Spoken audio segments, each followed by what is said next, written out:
corruption to build a strong and better nation. I say that is the main foundation. So come let us work hand in hand, because this is our land. Come my brother, come my sister, and let us build a nation together.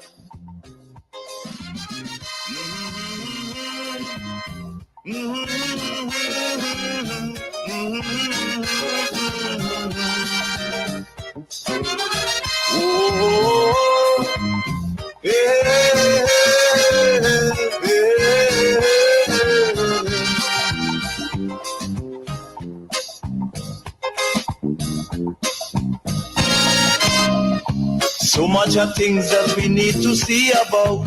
Yes, indeed, so much things we need to see about here in Grenada, Carriacou, and PT Martinique, and more so in Carriacou and PT Martinique. I want to welcome you to the Dynamic Hour. Again, another opportunity that you and I have to have that dialogue, to converse, to speak, to enter into that place where we can reason together. Because ultimately, Grenada, Carriacou, and PT Martinique want that to happen so we can build together, so we can transform this place together. And you know, last night I was looking at the GIS YouTube channel and I bounced up that little news item speaking to international volunteers coming on board to help Carriacou and PT Martinique. And while listening and viewing, I realized the scale of the damage caused by Hurricane Beryl. Some people do not understand the magnitude or the scale of damage or devastation that Hurricane Beryl caused in Carriacou and PT Martinique. It is easy for you to stay in Grenada and criticize and condemn and concoct all kind of stories to make yourself feel good or look good. But when you're on the ground or when you see actual video footage of the scale of damage caused by Beryl, you just need to sober up yourself and understand what the government is trying to achieve and understand what other people, volunteers, organizations trying to achieve to help the people of Carriacou and PT Martinique. Their schools damaged, destroyed. Their medical stations damaged or destroyed. Their community centers damaged or destroyed. The police station damaged. Businesses damaged or destroyed. Then you have homes. You're talking about completely destroyed or partially destroyed, meaning the roof gone. And still the structure may have been compromised. In other words, you cannot just go in, put on a roof, and you're back as normal. No, it has to be different. Their livelihoods, because remember, Carriacou and PT Martinique, they are heavy on fishing, the fishing industry. Many of them, they've lost their boats, their engines. They've lost their livelihood. And then you have some farmers who are in animal husbandry, rearing, sheep, goats, and so on. And many of them, they lost all or almost all. There's some into, you know, chickens and so on, eggs, you know, but it is not easy to bounce back from that kind of devastation. So we have to tread cautiously. It is good to see so many people going up week after week to help, to clean, to at least lend some assistance in Carriacou and PT Martinique. The recovery will be very long. It will take a long time to recover. But if we can help with the relief effort, I see NADMA organize a badge full of relief items for Carriacou and PT Martinique, which is great, which is wonderful. So things are happening. And then I see the government organize, to get the garbage from PT Martinique at least 2 or 3 times a week to collect that and bring it to Dumfries because the original boat and so on was damaged and there were some problems there. So while people are condemning and criticizing, and because it's easy to do that, it's easy to just start condemning or saying bad things about this official or that official, or this MP or that MP, or the government. It's easy to say those things. But when you get on the ground and you understand what is at play, what really took place, that's the first time Grenada, Carriacou, PT Martinique were hit by a Category 4 hurricane. We know of Category 3, Hurricane Ivan. I can't remember what Emily was. It was a Category 2 also. I just can't remember. But I'm saying this particular hurricane was a Category 4. And remember, the people of Carriacou and PT Martinique, they never experienced a major hurricane in a long time. So the houses were not built to withstand that kind of hurricane or the winds that would come with it. And now people are realizing that the people who constructed those homes, they were kind of going based on what existed in Carriacou. They were not introducing technology or applying the building codes that we applied after Hurricane Ivan and Emily. So they were just building according to what existed in Carriacou. And that has to change, you see? So it's a different ball game. It's a different ball game. But I want to commend the volunteers who are continuing the cleanup, who are continuing the assistance in Carriacou. Because the first week, the second week, a lot of people would be on board. But as you enter the months after the hurricane, then you would realize what it is and how important volunteers are to the rebuilding effort, to the relief, rebuilding, and recovery effort. So again, you have to give them thumbs up because you need volunteers during this time. And as you go into the months, you would see less and less people volunteering or doing stuff in Carriacou. So that's something to watch. Recovery and restoration of buildings, lives, and property will not be short-term for residents affected by the devastating passage of Hurricane Beryl in the north of the island and Carriacou and PT Martinique. On Sunday, the GIS crew caught up with a group of volunteers attached to the international We Love You Foundation, which is based in South Korea with chapters throughout the world. Michael Miller is one such volunteer, and he was part of a 50-member crew rendering assistance at the grounds of the Dover Government School.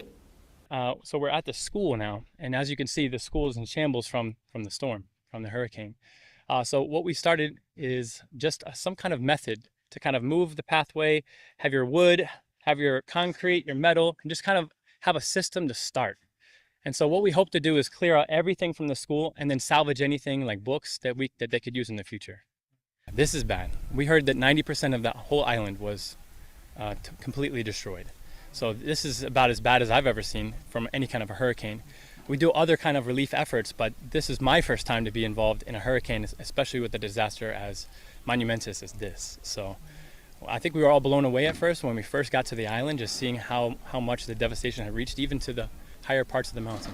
Saira Ahmed from the Global Partnerships headquartered in New York says the whole idea of the organization is to spread love and unity despite the circumstances. But today we really just came as one part of the Global Village to join you guys in this area to support you. We actually participated in the Small Island Developing States Conference in Antigua and Barbuda just in May. And at that time, our orchestra played for the reception, and we got a very clear picture of how bad climate change is and how much it's affecting small island developing states. So our foundation, the International We Love You Foundation, it's run by Chairwoman Sang Gil-ja. And from her efforts from South Korea all over the world now, there's a movement of hundreds of thousands of volunteers trying to make effort to fulfill the United Nations Sustainable Development Goals and to support communities that are in need. So clearly at a time when a hurricane like Hurricane Beryl has hit this area, how else can you get help if it's not from your neighbors? She says the biggest lesson from the catastrophic destruction is how real the issue of climate change is. I think a really important aspect of the International We Love You Foundation is the We Love You part. Because unity is required in order to achieve any objective. And if we don't actually work together from one country to another to support one another in instances like this, it's very hard to improve, to develop, to fix some of the issues that we have. So I think it's important to let everybody know how bad climate change really is and what the effects can be. And we can see it now. So many houses are gone, so many lives are destroyed, medical facilities are gone. So really, as we work together as a unit, we can make a difference. Yes. When we work together as a unit, we can make a huge difference in the lives of our people. And when you hear the volunteers saying things like that, I mean, they traveled from the United States, from Korea and other places, South Koreans on, to come here to help. And you have the opposition forces every day condemning, criticizing, attacking. They have all bad things to say, but they're not going and help to do anything whatsoever. And I've said so before. They are not interested in helping the people of Petit Martinique, Carriacou, St. Patrick, and St. Mark. They are not, because the opposition, what they want is to see things get worse, because they want to see Grenada on its knees. They want to see Carriacou and Petit Martinique on flat on its belly. That is what they want to see. They want to see the recovery process drag on. They want to see the rebuilding process disrupted. They want to see the relief process stalled. That is what they want.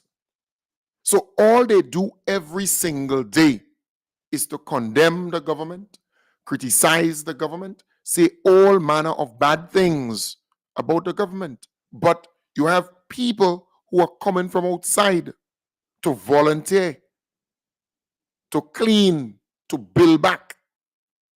And that is something that you need to watch, because the opposition forces, they just want power. They want to win the 3 seats or the 4 seats to get back into power. And they see a window of opportunity with the crisis to exploit it, to take advantage of it. and to see it worsen, because that is what they want. And they have always been happy when you have these kind of situations. They want it to get worse. So then they can go on programs and so on and say all kinds of stuff, and then people going to fall in line with them. I said before, maybe 4 or 5 years ago, the opposition forces, they're operating just as a person who steal your stuff and helping you to look for it. Yes, they steal your stuff and they helping you to look for it. They are operating like a person who would, take all that you have just to see you beg, just to see you poor, just to see you struggling. And then they come back and give you piece by piece by piece. And then you think they like you. You think they love you. And there's some people like that here. Your mother, your father passed away.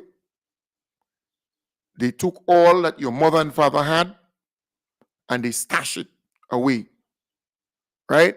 Money, land, house, and so on. But you're young, so you ain't no better. And over a period of time, they give you a little piece, a little piece, a little piece of that, and you think they like you. But they're spending your mother and father money. Right? They're spending the wealth of your mother and father. Everything should be yours. There are people like that. And just so the opposition forces are acting. They want to see Grenada, Carriacou, and Petit Martinique on their knees. They want that. They want to see that happen. And we must prevent that from happening. We must prevent it from happening because you want the people of Carriacou and Petit Martinique to bounce back. And that is why the government is giving incentives to the farmers, to the fisher folks, to the homeowners, to the businesses. Because the government is seeking to rebuild Carriacou and Petit Martinique stronger and better. And from day one, you realize that the opposition forces in the country, they're not interested in rebuilding. They're not interested in relief. They're not interested in teaming up with government to work to build back better. All they see is politics. All they see is getting some political mileage. That's all. So they want things to go bad. So they could go on a program and criticize and condemn, and that is what they want. That is exactly what they want. But you believe that is what the people of Grenada, Carriacou, and Petit Martinique want? No. Our people generally want to see Carriacou and Petit Martinique build back stronger and better. St. Patrick, St. Mark, same thing. They want to see something good happen for the people affected. And that is why the assistance is coming from near and far. The folks in the diaspora, they're doing a fantastic job in mobilizing resources to help our brothers and sisters in Carriacou and Petit Martinique, St. Patrick and St. Mark. The folks within the region and here in Grenada, they're also doing the same thing because the recovery will take a long time. They need your help. They need your support. And I just hope that our people are observing what the opposition forces are doing. They are intentionally disrupting the flow of everything. They are intentionally trying to derail the relief effort, the rebuilding effort, the recovery effort, everything of that sort. Because they believe if things get bad, then they get a chance to come back. And they're helping it to get bad. They want it to get bad. The people of Petit Martinique, they're happier now because the government organized to pick up the garbage and so on from PT Martinique, because the first boat or barge that were responsible for that had some problems. Acted a new boat to collect waste from Petit Martinique to the Dumfries landfill in Carriacou to address shortfalls following Hurricane Beryl. Climate Resilience and Environment Minister, the Honorable Karine James, on Wednesday told GIS the decision was made following preliminary damage assessments of key areas and projects on the sister islands last week. The new contract was issued following damage to the initial vessel used to collect the waste and the unhygienic conditions that surfaced as a result. The ministry is working closely with the Grenada Solid Waste Management Authority, one of its statutory bodies, to address the collection of waste to prevent the spread of diseases. Effective immediately, waste will be collected 3 times weekly from Petit Martinique. The boat that is normally used, that's before Hurricane Beryl passage, that was contracted out. The boat was grounded in the oyster bed in Carriacou. So for the first 2 weeks post Hurricane Beryl, it was a challenge to get the garbage off of Petit Martinique to Carriacou. We have since dealt with that issue. Another boat has been contracted out. The contractors who has the contract to collect the waste from the house to house and businesses on Petit Martinique have been working as of July 12th. A second round of garbage collection occurred on July 18th, and as of yesterday, July 22nd, we have proceeded to doing 3 times weekly garbage collection in that area. So Petit Martinique days would be Mondays and Thursdays, and we are looking to see how best we can incorporate Saturdays as one of the other options for garbage collection. Minister James said discussions are ongoing about how the waste should be sorted to ensure effective disposal. While there's still enough room there, but there is an issue as it relates to land space to segregate and to group the waste. And when we do segregate and group the waste, now what do we do with it? Do we leave it on the island? Do we send it down to Trinidad or any other neighboring islands there where we can get a capital, we can get something back on that? That is a topic that we have been really and truly looking into. The minister led a delegation to Carriacou and Petit Martinique over a 3-day period to conduct the assessments.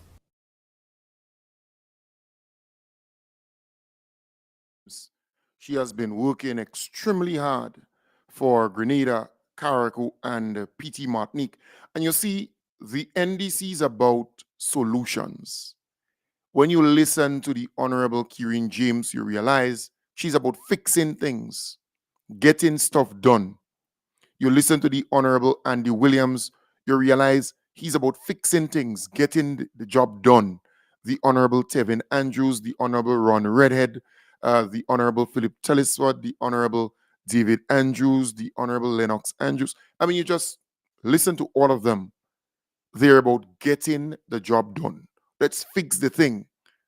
They're not about complaining, grinding, and groaning or moaning. The task is a huge one. It is tough, but they are not breaking under pressure. They're continuing the task. They're getting it done. They're accomplishing it. And we have to really acknowledge that. We have to recognize that. Remember, this is a young team.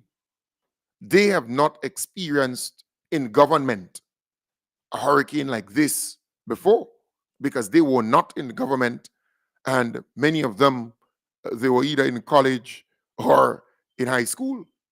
Let's face it.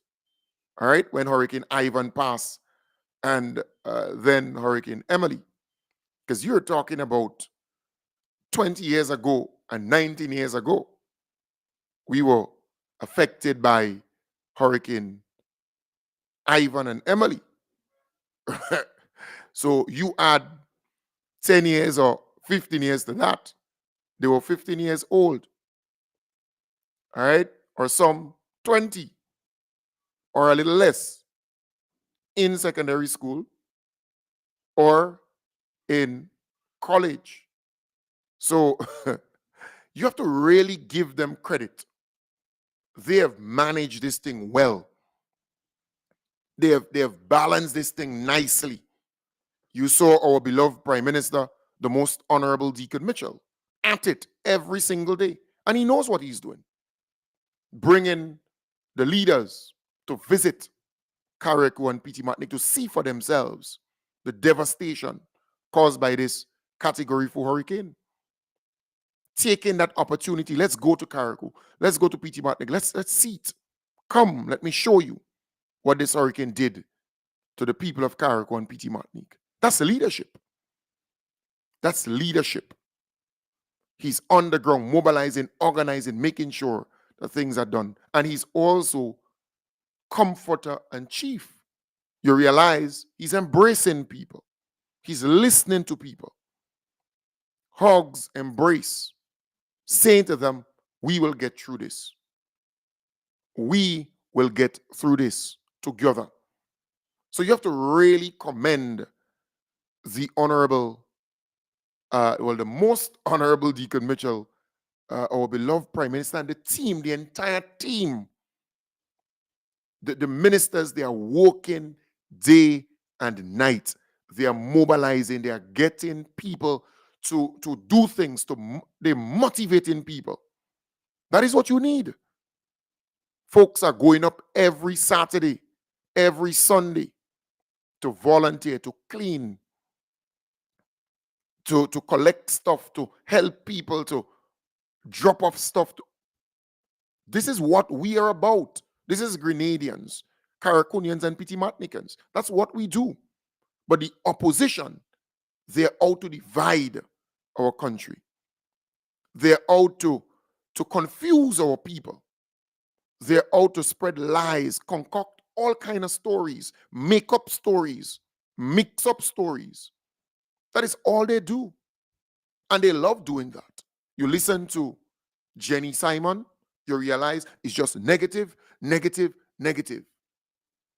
Only that. Condemn, criticize, spread all kind of misinformation. You listen to Sheldon Scott, same thing. Lies, misinformation. Condemn, criticize. That's all they're about. You listen to Francis Pay, whole day. Condemn, criticize.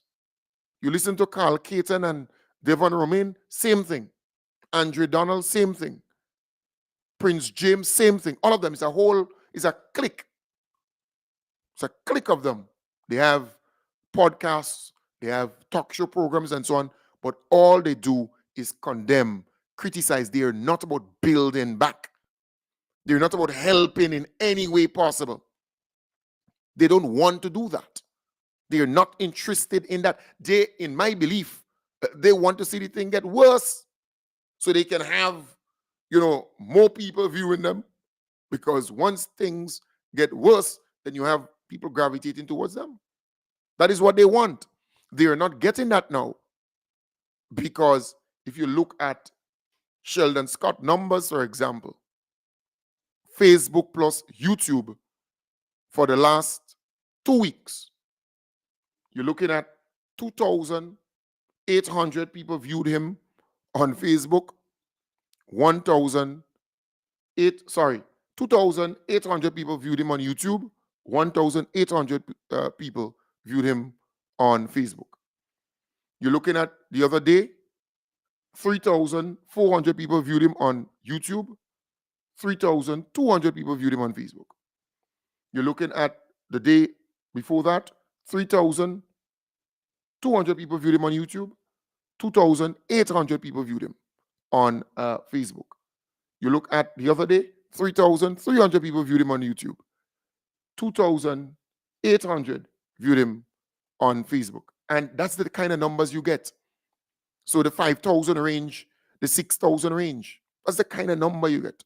Or 5,000 something people viewing him totally. That is, and mind you, they have clickbait, meaning they put a nice caption on their video. So you would be tricked into clicking to make up their numbers. And then you realize, well, I can't listen to that program. It's too negative. All they do is criticize, condemn, bad talk, old talk, spread all kind of misinformation. And you just tune out, but you're already a statistic. All right? You're already a part of the numbers that I just called out. You see, that is what they do. Jenny Simon, she does the same thing. You have a nice caption and they put the prime minister's face and some minister face and, that kind of thing, and they trick you into clicking. But it's not to say that people genuinely listen to them or follow them. No. If you look at the programs that I do on Facebook, right? 7,000 something people, 8,000 something people, 6,000 something people on Facebook alone, 9,000 something people viewing on Facebook alone. And then YouTuber, 1,800, 2,200, that kind of thing. I don't really concentrate heavily on YouTube. But YouTube itself, the numbers are right there. 2,000 something people sometimes, 1,000 something people sometimes on YouTube. And then Facebook, the good 7,000, 8,000, 6,000 something every day. And mind you, I'm talking about the morning program and a night program. So I do 2 programs a day. They do one. They do 1 program a day. I do 2. 1 in the morning and 1 during the nighttime. And when I look at the insight, how long people view me, how long people stay listening, it is very impressive. Very impressive, which is good. And then we have the radio. And very soon, we will be untouchable when it comes to radio because we're going to reach more people. The quality will be way better in Carriacou and Petit Martinique and in Grenada. We are well on our way. In fact, yesterday, I went up to Grand Etang to make sure that the work is done there, preparing for the equipment. All right? So just giving you all a heads up there because, you have to put infrastructure in place, the internet, electricity, and so on. So by the time the equipment come, you can just set up. And same thing is being done in Carriacou. While we are using some of the savage things to reach you still, right? We lease a transmitter for Carriacou, a little, transmitter for Carriacou. So you get in the service up there. And then Grenada, we're using pretty much the whole thing, trying to see if we could, still be on air. But as I told you, in the next couple of days or maybe early next week, we will have something better, way better. So we are not too concerned about all the different programs that the opposition forces have out there because people are not gravitating towards the message. You believe that people are, but no. If you follow the numbers, at least at 2 weeks, 3 weeks, if you follow the numbers, 1 month of programming, you would realize that they're nowhere. That's all you need to do. Just follow the numbers. I'm a numbers man. And I could tell you, people are not gravitating to the opposition forces message. And mind you, they got 20-something thousand people to vote for them. But then people are not even interested in listening to them and following them. People want to see Grenada, Carriacou, and Petit Martinique in a better place.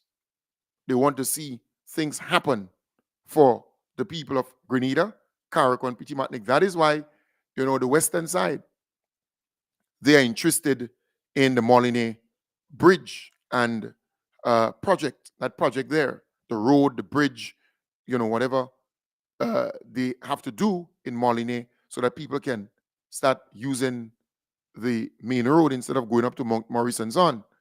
All right. A little update. As promised, maybe the Moline Road will be finished by August. They're well advanced. So we'll have to wait August, and see. September. But it looks like it's almost done. So congrats. Right? Well advanced. Well advanced. People can actually walk over it already. You see? Sidewalks, the sidewalks or the side walking right area through. they have to do. But it's I didn't thought I would well be able advanced. to, I don't know if but, they can, just took a chance. that you finish, but well advanced. Because, in some parts, they, like in Trinidad and so on, and I don't know if they do the same thing in Barbados, they would concrete and then put the asphalt over it. So I don't know what they will be doing there, but definitely they are well advanced with that project. the Moline project. You see the Fort George project well on its way. You see the Calivini Main Road project well on its way. So a number of those projects, they are continuing, and that is what you want to see. That is what you want to see. But I need to see this. Moving on, it is important to understand how the social safety net programs can improve your standing in the different constituencies.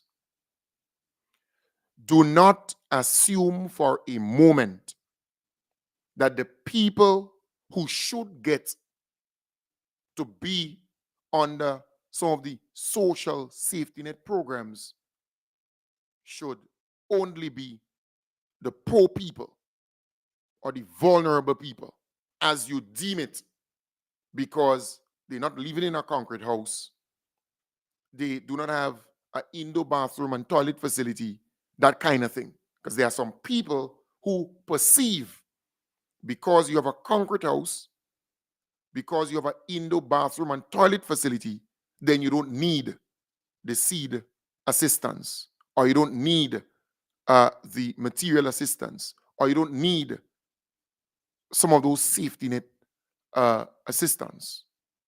I am saying, if you go in by that formula, the people who are going to dominate those social safety net programs would be the NNP supporters.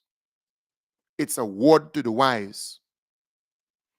If you are going by the standard set by the NNP administration, the people who will benefit the most from the free textbook program, the back to school voucher program, the Empower program, the new Imani training program, the debushing program, the house repair program, the material assistance program, the seed program, the wash program, the jump program, the farm labor program, would be NNP supporters, because the NNP made their people poor.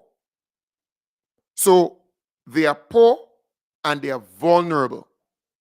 So they would benefit the most from these programs because of how it's structured, how it's done. So we have to be very mindful of that and very careful, because you're talking about these social safety net programs. In total, it's about $100 million being spent every year on people. $100 million. Those different social safety net programs put together. So you have to change how these programs run to benefit those NDC supporters too. Because you have a lot of NDC supporters who are seeking to be a part of those programs, but they telling them they don't qualify. They're telling them they don't meet the requirement. They're telling them that straight out. And it's heartbroken. It is painful for a lot of our supporters. So you have to understand what the NNP did over the many years. They make their supporters poor, they make their supporters vulnerable, and they keep them illiterate. And they keep them dependent on government aid. So all these different programs, social safety net programs, they would dominate it. And the people who are administering them are the same people who the NNP hired to administer them. So they go in with the same mindset. So when they go in your house and they realize you have a fridge, you have a stove, you have bathroom and toilet indoor, you have a little couch, then they say you don't meet the criteria. You can't get the $500 a month or the $300 a month, even if you need it. And the majority of people who are turned down are our supporters, NDC supporters. And I am saying you need to change this whole thing. Change the criteria and change the structure of those programs so that your people can benefit from them. Because your people, you want them to vote for you come the next election. And having some of these government workers come back and tell you, well, that person didn't qualify, that person didn't qualify, when the person indeed need the thing.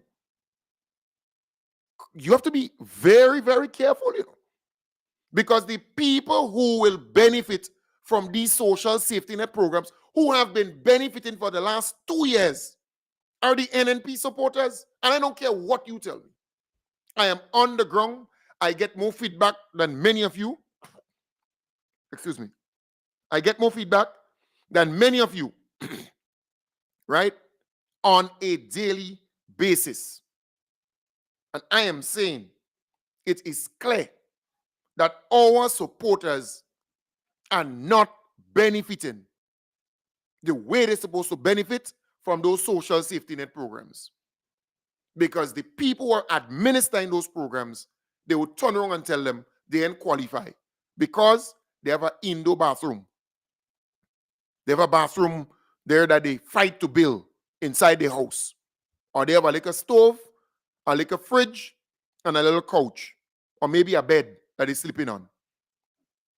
I'm telling you. And they will turn around and tell our people they don't qualify because the NNP designed those programs to suit their people. So even if they're not in power, their people are benefiting from $100 million social safety net programs, right? $100 million every year, annually. So 2 years, that's $200 million they benefited from. So they would capitalize on the free voucher program. They would capitalize on it. School will reopen in September. But before, they would give all those vouchers and so on. Look for your people. Look for your supporters. That's important. Very important. The material assistance and housing repair program and so on. Look for your people. Because, last night when I spoke on the program, a lot of people called me. I was up all 11 o'clock after 11, and some people can attest to that who are listening now. Supporters of the NDC, right? And a lady called me, and it really made me think deeper. She said it's 7 of them that could vote in the House, and they all voted for the NDC. They are known NDC, right? They visit on umpteen occasions the other side when they were in power, and they know that they're NDC. All right? So she went to ask for some assistance with some little materials to repair her roof and, flooring and so on. And the lady in the office, you hear me? Turn around and tell her, you don't qualify. You have a concrete house. And you have a bathroom in your house. You don't qualify. You can't get materials. She was heartbroken. Heartbroken, I'm telling you. She said she felt bad. But she's seen those NNP supporters getting materials. Yeah. And then her son tried to get some assistance again. Same thing. And then he's saying, well, you're voting again. That is what some of our people are saying. They're not voting again. And why they went and voted and so on, that is what they're saying. And then the husband went to get some, assistance, because when you talk about assistance, he has a truck, right? He get a little truck and thing. So, well, they asking for trucks to come and help, right? And they're going to pay some and pay a portion and so on. Again, you get turned down. We have to be very careful. Very, very careful where that is concerned. We have too many of our supporters who are unhappy. And the people who are eating our food are the NNP supporters. They dominate in everything. They dominate in everything. those social safety net programs, and I tell you again, I don't just come here. You hear me? I don't just come here. I'm telling you that the people, the programs, the social safety net programs, they were designed by the NNP, the majority of them. You hear me? And the NNP is all about poverty, illiteracy, and vulnerability. Making you poor, making you vulnerable, making you illiterate. So they design it in such a way so that their supporters will dominate. It's not easy, but you have to realize that. So we need to see our supporters benefiting from those programs. That's important. You got to change those programs to suit our people too. So our people are going to benefit from it. It's not easy. You got to do it. Because the same little person in the ministries and so on, who the NNP hire, they're the ones going to assess our people. And they're not giving them. They're making sure that they don't get. So who dominating those social safety net programs? NNP supporters. NNP supporters. So they're still surviving, they're still living good, they're still okay. All right. But what's about our supporters? I am saying the politics must improve. The politics, you have to improve the politics. It is all good to be a minister of government. It's all good to be in some ministry, right? It's all good to be in some ministry. Yeah, Samantha, my dear friend Samantha, our people don't complain. You hear me? My good friend. Our people don't complain. They don't complain. They're going to speak to me. They wouldn't go to those MPs, some of them, and tell them anything. And even if they go to them, the people who are going in these different houses to assess their government employees, these are the people they send in to do those things. And then they come back and tell them, no, they don't qualify. They don't meet this. They don't meet that. So they don't complain. All people don't complain. What they do, they talk to Kem Jones. You hear me? And even if me and all those ministers are good. Me and all of them, all the MPs are good. But it's, you know, in other words, you could tell them as much. But the program has to continue. This program has to continue to speak to our people, to communicate. And some of those MPs, they are listening, they are following. It has to continue. You can't go every time you. At the end of the day, we got to educate our people and let our people know what's going down. The people who are dominating those social safety net programs are NNP. Because why? The NNP make them poor, the NNP make them vulnerable, the NNP make them illiterate. So they capitalizing on that. That's $100 million. The social safety net programs and so on. In total, it's about $100 million every year. But you have to change it up. What qualifies a person from what disqualifies a person? You have to change up the criteria and all the things. You have to change it up so that our people will benefit from those programs. Because let me tell you this, that is where you can win an election, and that is where you can lose an election. Don't fool yourself, and do not assume that the NDC supporters, they're not in need, and they, you know, they're not poor, they're not vulnerable, they don't need this, they don't need that. Don't assume that at all. If you are assuming that something wrong with you, you have a lot of NDC supporters who are in need of those things. They're in need, badly in need of it.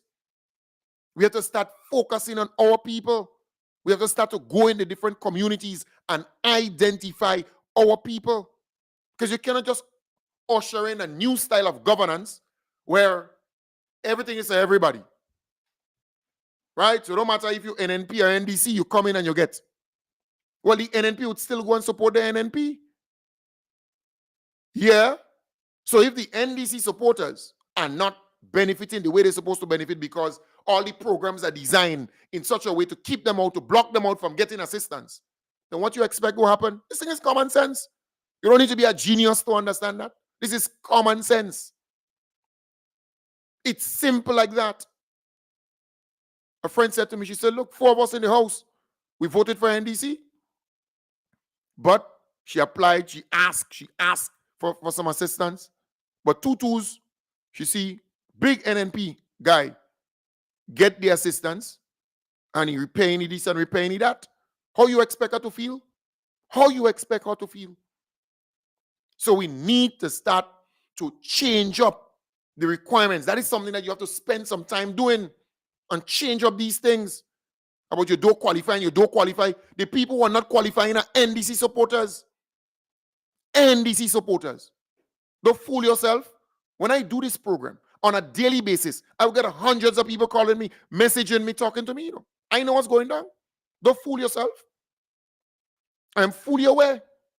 These programs must change because the people who are benefiting and capitalizing on those programs are NNP supporters because how they design it.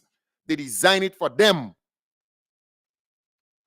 And you have the same set of people under the NNP going and assess, going in the homes and assess our people. And then they say, well, they have a fridge, they have a stove, they have a, they have a, come on, they have an indoor bathroom and so on. And that is why some of those NNP folks, they remain with their pit latrine. That is why they're rejecting the pit latrine. The wash program, they're rejecting it. Some of them, they want to remain with their pit latrine, so they go to stay under the poor relief assistance, this and all the different social safety net programs. We have to look for our people, because while we have some really good initiatives, really good programs on paper, and we talk about them and this is happening and that is happening, look at the beneficiaries. Who are the people benefiting from those programs? Are our people, our supporters benefiting from those programs in the way they're supposed to benefit from it? It's important, This thing is common sense. Because come the next election, you have to go to these people. What would you go to them and say? They have to be motivated. They have to be excited. It's what it is. So while we have a lot of good initiatives and good programs and good this and good that, what's about our people, our supporters? When you canvass the list and you identify our people, what are their needs? What are their wants to? How do you reach them? How do you connect with them? Come on. I'm telling you because I know. And I slept on this last night, right? Slept on it last night. In fact, I spoke to 2 ministers last night. I slept on this last night. And it's bothering me because, you see, election is determined in small islands by exactly this. You hear me? Those social safety net programs. Don't fool yourself. There are some big initiatives and so that's great. But you see that? Them social safety net programs? Don't play with that. Don't joke with that. A person getting a contract to be a part of the debushing program? Don't joke with that, people. A person getting material assistance to fix their home? Don't joke with that. A person getting a brigade to come and do some repairs on their home? Don't joke with that. A piece of drain being constructed in that community with a piece of road? Don't joke with that. You're getting some back to school vouchers to help you to get school uniform and this and that? Don't joke with that. Your child get to go in the Empower program and get a stipend, or the New Imani training program get a stipend? Don't joke with that. You hear me? You get in a new bathroom and toilet facility? Don't joke with that. Indoor bathroom and toilet. Don't joke with that. The land regularization program, right? That too. Making sure that you get your plan and your deed and so on for the piece of government land that you own. Don't joke with that.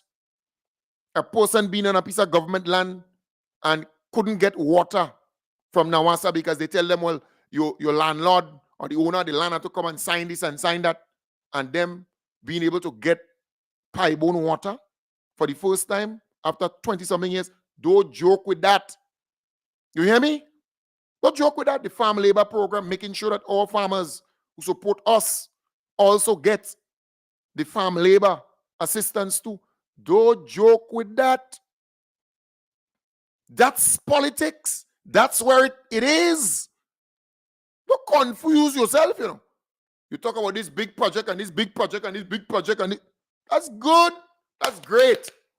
When it comes to this, that's $100 million. The social safety net programs, when you add all of them up together, and it might be even more. Every year, every single year. So you have to have your people in place to go in the field and assess and give your people the assistance. They would know who NDC and who this and who that. You have to go there and do that. If you ain't do that, you're in problem. You're in serious problem. All the talk and all the bluff and all the fluff and all the this and all the that and all the big this and big that. Get down on the ground and you go and speak to your people and you realize what's going on. Go and speak to them and you would realize what is happening on the ground with our NDC supporters. Do not assume that they don't need anything or they don't want anything. Remember how the NNP structured the thing? The NNP designed those social safety net. I can't stop repeat that. They designed those social safety net programs just for their supporters. I'm telling you, they designed it just for their supporters. So all the criteria and what is required and that when they come in your house to assess it, the minute time they see you with a little stove, a little fridge, and you have an indoor bathroom and toilet, look out. They just disqualify you. They say you ain't qualified. And really and truly, you qualify, you need the thing, you need the help. You need the help. The $500 or so, or the $300, or the material assistance or so on, or whatever it is. Don't play with that. I am saying to you, I understand the politics enough to know what could move our people. I understand this thing to a T. Our people, our supporters, they need to get the assistance also. You hear me? And you have to take charge as an MP, as a minister. You got to take charge and make sure that your people get the assistance that they deserve. Your supporters. Because come the next election, you want them NNP, them playing that they like you and they coming around you and then you believe that they turn and they change. Change what? Change what? They want to survive. They still want to look wrong and fat and rosy. They want to eat a food. So they're tricking you. You understand me? They know how to play the game. They're accustomed with that. That's what they do. So you have to learn. You have to learn the trick. It hurts because you have a lot of our supporters. They would not complain to you. They would not come and scream and make a noise. No. But they will call me and they will tell me what's going down. You hear me? I am saying again, it is important that you change up this whole social safety net thing and design it differently so people can get to be a part of it and benefit too. Because you're feeding the NNP supporters with $100 million worth of social safety net programs. Every year, $100 million worth of social safety net programs. And you're keeping them there so they have more energy and more thing to come after you and to attack you and say all kind of things about you. You have some of those folks who on different podcasts and programs pushing the NNP agenda, pushing the opposition forces agenda. They owe government a whole pile of money in taxes.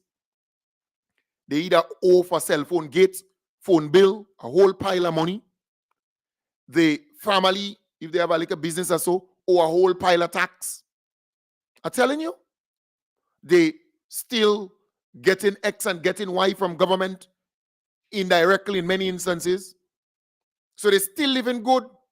And plus, they're getting paid by the opposition forces every month. So they have more power to curse you, more power to criticize you, more power to condemn you, more power to attack you. They're living good. They're living comfortably. I'm telling you, because you know, you know, in this politics, you cannot make your enemy comfortable, or else they're going to make your life very uncomfortable. You hear me? You heard Kim Jones? You hearing me loud and clear? You can't make them comfortable. You're joking. Just check it out. I am very observant, and I have my ears on the ground, and I have good people who just investigate certain things for me. So I know what I'm saying. We are operating as though it's business as usual. And everything good, everything nice, everything cool, everybody okay. Right? That's how we operating. I am saying to you, our supporters in the different constituencies, they are not happy. A lot of our supporters, they are not happy. So you have to find ways and means to reach them, connect with them, and this nonsense about going and tell them, well, the program, the reason why you're not qualified is because the program has criterion and criteria and requirements and hello, come the election, you're going and beg them for the vote. What they go tell you, they will cost you. They will cost you. They will put you in your place. Don't underestimate our people, you know. Don't on this all nice talk, you come in and talk with this damn stupidness. People are not interested in that. Fix the damn thing and make sure that they get what they have to get. So they get the material assistance and they get to be a part of a seed program and they get the drain and they get the little road and they get the vouchers and they get the everything. Make sure that they get it. They get a couple windows and a couple doors. Make sure they get it. That is what would get you to win the election. You have to do that. Because you see what the NNP, surrogates and pundits, you see what they're doing? They're focusing on St. Patrick East, St. Patrick West, St. John, Carriacou, and Petit Martinique to destabilize, to undermine, to derail, to discourage, to disrupt. That is what they're doing. They focus on that heavily because they believe if they can keep the 5 seats that they have and gain 4 more, then they're in government. I am saying, let us get down to the grassroots politics. You have some PSs, they're running the show for some of those ministers. They're running the show and they're stalling things. They're holding back things. Some of those key people in the ministries, every week they sick twice and they have to sign things. You ain't seen them, you can't get them. I'm telling you, that is how they just play the game to stall it and delay it and stall it and stall it. So you have people doing little housing repair and so on. When to get materials, they can't get it. Or they give them a little bit of material, they start, then they have to stop for 2 weeks. And then when they get again, by the time they're looking for the workers gone. And then when it comes to getting pay again, the government has money, you know. But to get pay is all kind of run around. All kind of run around. I'm telling you, it's amazing. It's amazing. But that is how they are accustomed doing things. To stall, to delay, to disrupt, to derail, to mess up the whole flow. They are accustomed doing that. And they normally get away with it. The ministers, you have to take charge. You're in charge of a statutory body, take charge there too. Put your foot down. You have to do it. Because ultimately, you have to face the electorate, you know. You have to go and face the voters. And don't believe, you know, we out here and we alone could do it, huh? You have to do some too, you know. You have to help and do some. Some folks believe, well, the most honorable Deacon Mitchell, our beloved Prime Minister, he's so popular and favorable that he going to help everybody to cross the line and everybody going to win because of him. Nah, it's not like that, you know. He going to help some people, but you got to do it for yourself too. Got to go down there and do it for yourself. That's how it is. You have to do it for yourself too. Come on, you got to do the politics. Get it right. And help your people. Your supporters is a numbers game. You could say what you want. It is a numbers game. We were able to get a lot of people from the diaspora to register during the independence time, which is great. And they continue to register because they heeding the call. There are a couple of them who called me and said, look, they went to get registered already. Come for Carnival, but they registering. That's important. We keep it going because the target is 3,000 something people. Right? So we have to constantly be working on it. But don't believe that only Kem Jones alone could do it and encourage them and push them and motivate them. You hear me? Don't believe so. All hands on deck. Because, you know, sometimes I sit down and I say about Kem Jones, you know, you out here every morning, every night, fighting this battle for who? Who are you fighting this battle for? You understand the point? You have 2 daughters, 2 kids, 2 girls. You have a family, right? But you're fighting this battle every morning, every night. Who benefiting? When you see the people who are benefiting from this, you sit there and say, but wait. Okay, all right. Who getting all the contracts and who getting all the this and all the big work and all the big this and who getting it? Not people who are going to be out here fighting to keep the government there and to keep the party alive and to keep the people informed and so on. No. Look at who getting and benefiting. You think I don't see? I seen. You don't think I'm blind? I'm watching the people, the different boards, the different statutory bodies who get in it, the work, the this, the that, government departments and so on. You look around, special this, special that. Look at who getting it. But we still out here fighting the fight because we love country, because we love to see, you know, the NDC in power and we want the NDC to remain there. But let me tell you, we have some supporters who in need and don't believe they could operate with an empty bucket. Don't fool yourself. We have some supporters who out there with you, all fundraiser, all events, all meetings, all everything they do with you, day and night. You hear me? Don't believe they could operate with an empty bucket. Don't fool yourself, you know.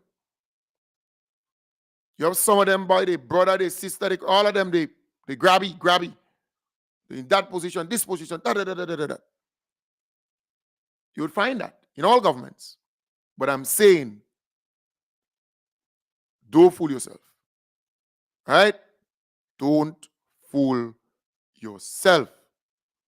Our supporters can't operate with an empty bucket. And don't look for some and don't look for the others. You understand? Yeah. Anyways, word to the wise. Word to the wise. Because our supporters are hurting and they're expressing it. They may not come to you and tell you, but they're telling me and they're telling others. Look for your people. Look for your supporters. We're going on to 2.5 years, and then 3 years. You hear me? We crossed the 2-year mark already. We're going on to 2.5, and then that's half of the term, and then to 3 years. Look for your supporters in the different communities because you want their support. You say what you want. But they ain't come in and beg. They ain't come in and ask. They ain't come in and this. They just sit down there. Hello? You want them. They want you. They could vote for somebody else. They want you. You want them. Go and find them and listen to them and sit down with them and get to know what's going down. That's what it is. You want them. Don't believe that they want you. You're joking. They could decide not to go there when the time comes. You hear me? They could decide that. You know, the NDC supporters have a kind of way when they're not pleased and they're not happy, they doesn't go out. Don't forget history. Because don't believe that the NDC support base is not as big as the NNP. You know, it might be even bigger. Might be even bigger than the NNP. I'm telling you. But you have to they have to be motivated to go out. They have to be encouraged to go out. If a person wants some materials and they get it, they're more than motivated to go. They're coming out everywhere. You hear me? If a person wants a piece of road or a drain done for the 5 or 6 houses where they're located and they get it, they're more than motivated to come out. If a person wants to be a part of a seed program to get the $500 or the $300 and they get through, they're more than motivated to come out. If they want the bathroom and toilet facility and so on, they're more than motivated to come out. If like a road walk, the bushing, they get a contract and so on. Why you think during the NNP time, those folks used to go out in all their meetings and so on? Because they're giving them contract to debush, to cut the bush on the side of the road. They put in their children in the money program and so on. That's what they were doing. Making sure, putting them under the seed program and this program and that program.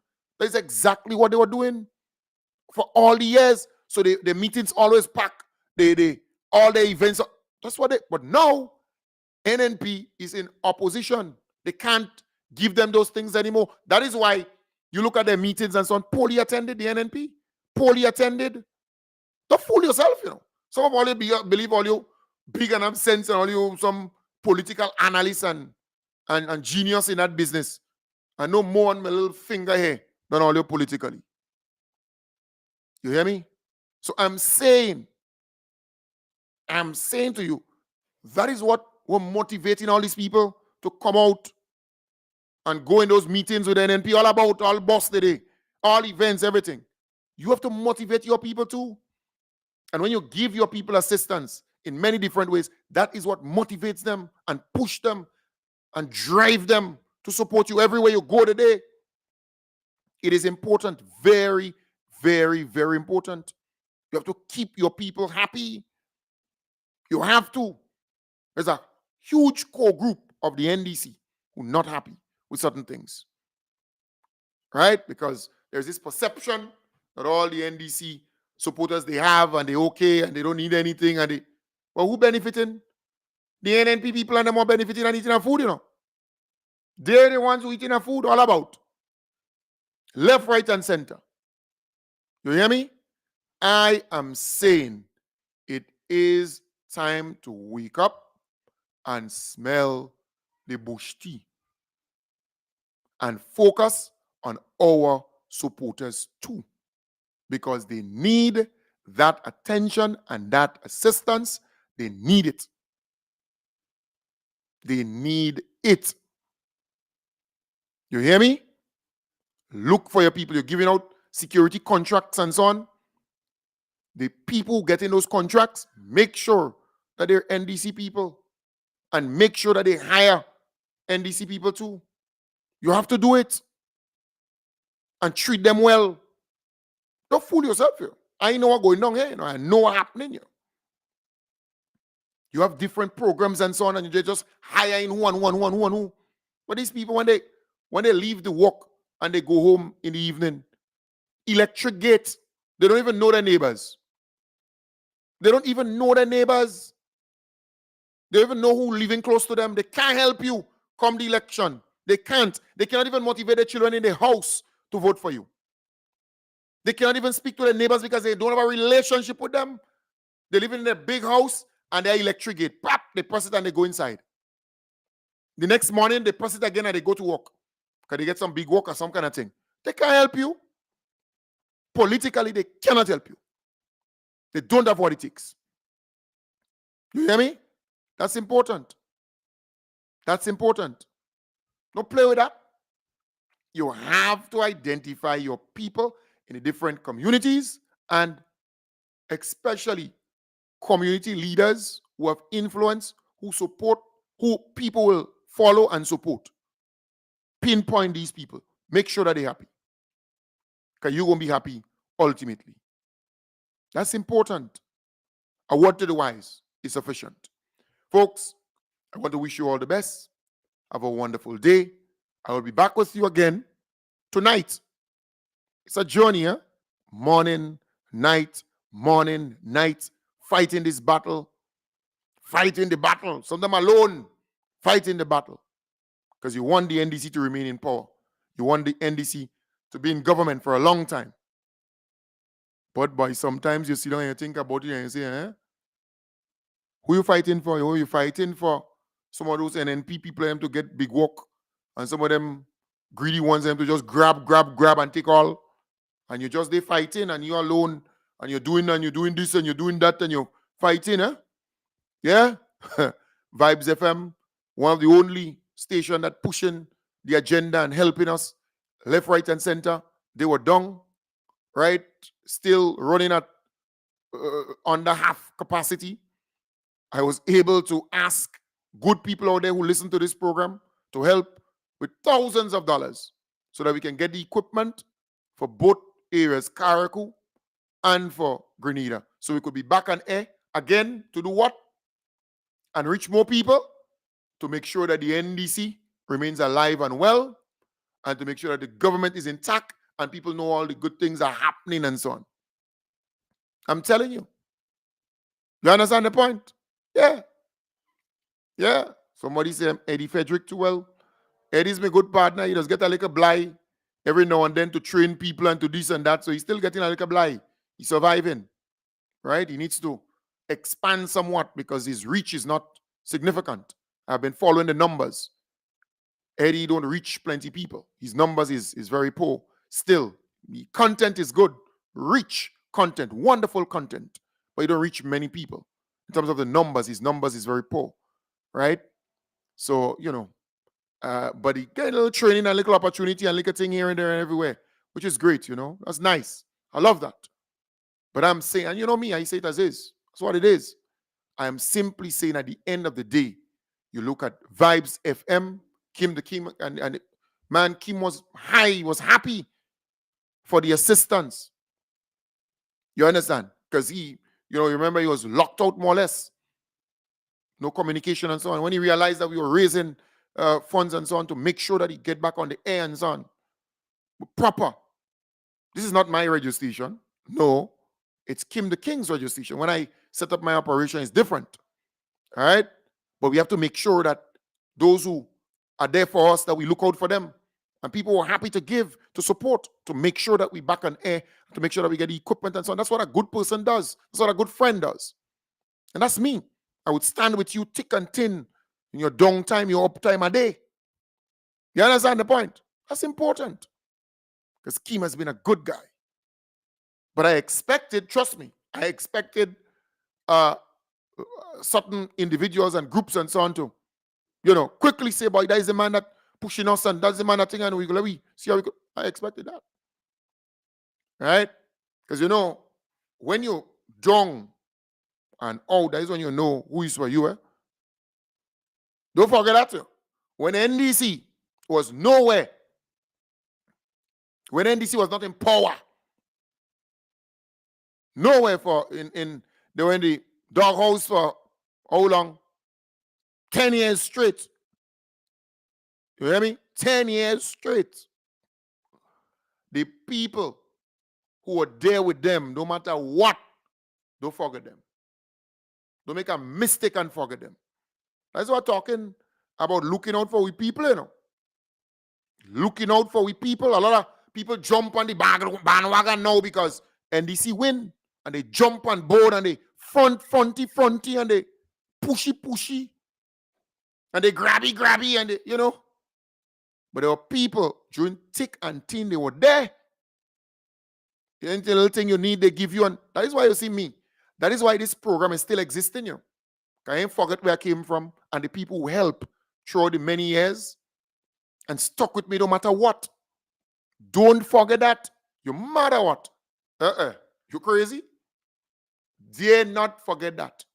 Remember, when you were nowhere, the people in your different constituencies who were there with you and supporting you and helping you and doing this and raising funds and selling this and coming to your meetings and supporting you, and don't forget that. Don't forget them. You hear me? Yesterday I was speaking, well, last night I was speaking to a minister, right? A MP, a minister in government. And he said, boy, he went in a particular place and he saw a strong supporter of ours who were there doing thick and thin, and he couldn't believe it. You understand? The man was down. And that's a talented man, a man who could do stuff and so on. But you know, like hard times take him. When the government is in power, no, he party in power. No, you matter what. You got to look for your people. Look for a lot of people are jumping now on the bandwagon. Yeah, because NDC win. NDC win the election, so they jump in. Look at them. They want to call in on the radio every time and talking about Andy go be there and Andy go be there and so on. Where that woman come out? Where she came from? Huh? All of a sudden she jump on the bandwagon. It's all kind of bad things she can say about our beloved Prime Minister and about the NDC. All kind of bad things. All of a sudden, well, you know, and my good partner Andy Williams, the Honorable Andy Williams, he doing well, he doing good. She jump on bandwagon, yes? Where she come out? What she did day? According to where you come out? Girl, where you come out? Huh?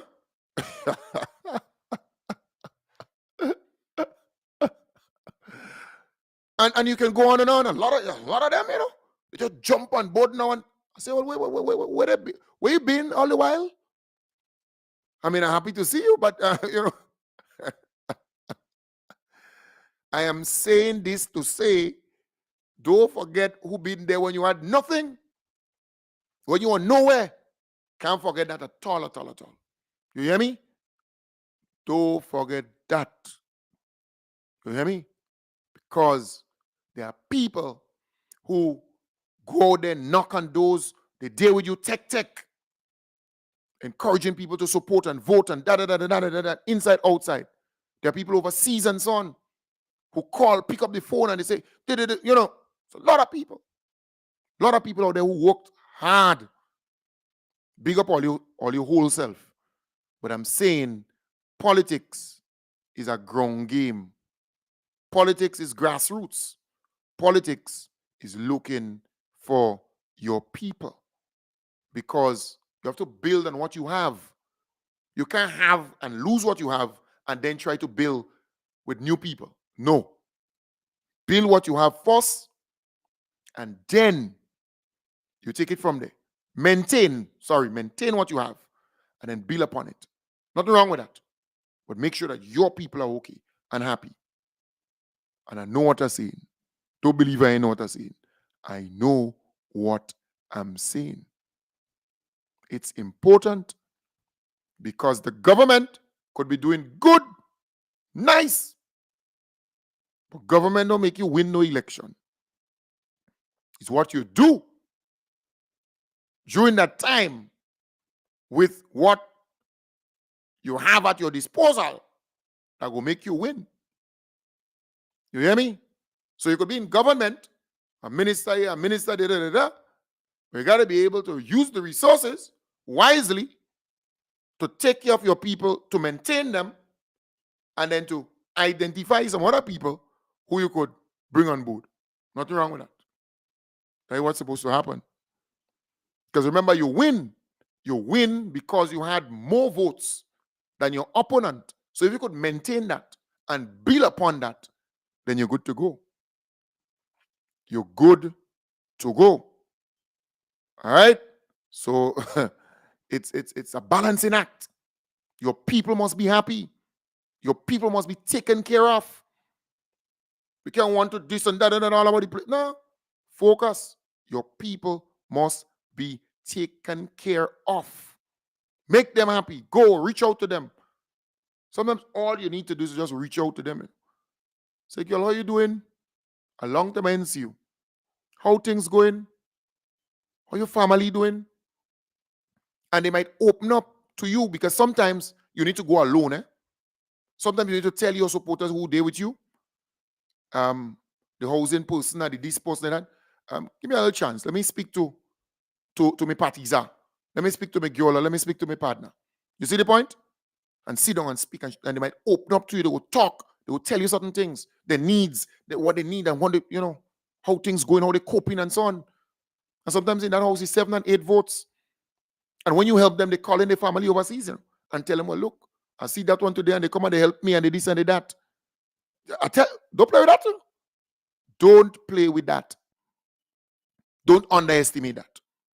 Sometimes you got to take time and go down on the ground, speak to your people, get to know, encourage, speak to them, get to know certain things, and work with your little notepad for yourself too. Don't play stupid and have somebody else writing things for you. Work with your little notepad and write down certain things and follow up. Take numbers, follow up, because it's a numbers game. If you can help that family, you might be impacting 8, 9 people in that house. 9 votes, just like that. 10 votes, just like that. You have to look for your people. Politics is about people. Politics is about maintaining the support that you have and building on it. All right. So, folks, I want to wish you all the best. Take good care. We went over by almost 30 minutes this morning, but sometimes it's like that. I want to thank those who shared the program on the different platforms. I want to wish you all the best. Have a wonderful day. I'll be back with you again tonight, again, and then tomorrow, God's willing, again, and the next day again, and the next day again, and again and again, with the strength and the guidance and with God's help. I'll be back with you. All right? Yeah. Take good care. Bye for now.